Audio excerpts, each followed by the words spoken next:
Tug'ruq kunini aniqlash. Urug'lantirish sodir bo'lganidan so'ng tug'ruq kunini aniqlash qiyin emas. Odatda gestatsiya yoxud homiladorlik ovulyatsiya vaqtidan boshlab o'rtacha 280 kun davom etadi. 280 kun 10 akusherlik oyi yoki 40 akusherlik haftasi sanaladi. Bunga qo'shimcha ravishda ovulyatsiyasigacha oxirgi hayz davrining dastlabki 2 akusherlik haftasi ham qo'shiladi. Sababi ovulyatsiya hayz siklining 14-kuni sodir bo'ladi. Shunday qilib, oxirgi hayz siklining 1-kuniga 14 kunni qo'shib, unga yana 280 kun qo'shiladi. 280 kun qo'shilsa, taxminiy tug'ruq kuni kelib chiqadi. Tug'ruq kunini aniqlash usullari.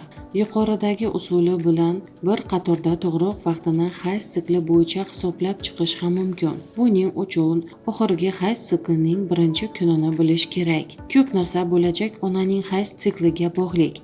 Agar uning davomiyligi 25 kundan kam bo'lsa, bola rejalashtirilgan sanadan 1 yoki 2 hafta oldin tug'ilishi mumkin. Agar onada menstrual sikl 30 kundan ortiq bo'lsa, tug'ruq 1 yoki 2 hafta keyin sodir bo'lishi mumkin. Bunday holat kechikish deya qaralmaydi. 280 kun homiladorlikning o'rtacha davomiyligidir. Har bir ayol organizmi esa individualdir. Aniqroq natija olish uchun bir nechta usullardan foydalanish tavsiya etiladi.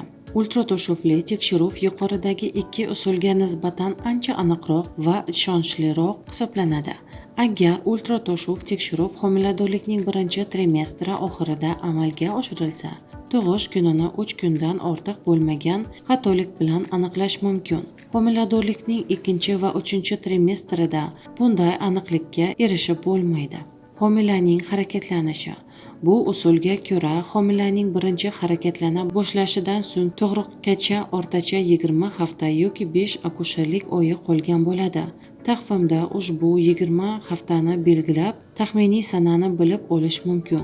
Ikkinchi yoki undan keyingi homiladorlikda kutilgan kunni hisoblash uchun homila harakatlana boshlagan sanaga 22 hafta qo'shish kerak. Chunki bu holatda ginekologlar odatda dastlabki harakatlar 18-haftada sezilishini ta'kidlashadi.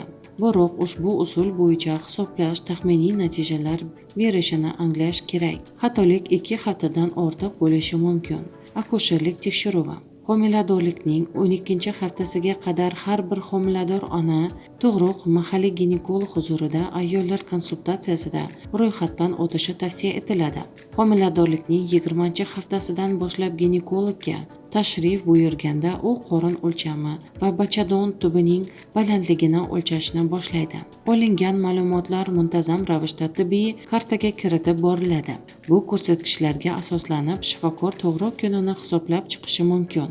Uning aniqligi ushbu sahifadagi kalkulyator aniqligi bilan teng sanaladi. Ginekolog tekshiruv. Homilador ayolning muntazam tekshiruvi vaqtida mutaxassis ginekolog bachadonning o'sish dinamikasini baholaydi. Ushbu a'zo homila bilan birga o'sadi. Bachadonning o'lchamlari bo'yicha muntazam tekshiruvlarga muvofiq tajribali va malakali ginekolog kutilgan sanani taxmin qila oladi. Bunday prognoz usuli homilador ayolni erta bosqichda kuzatishda samarali sanaladi.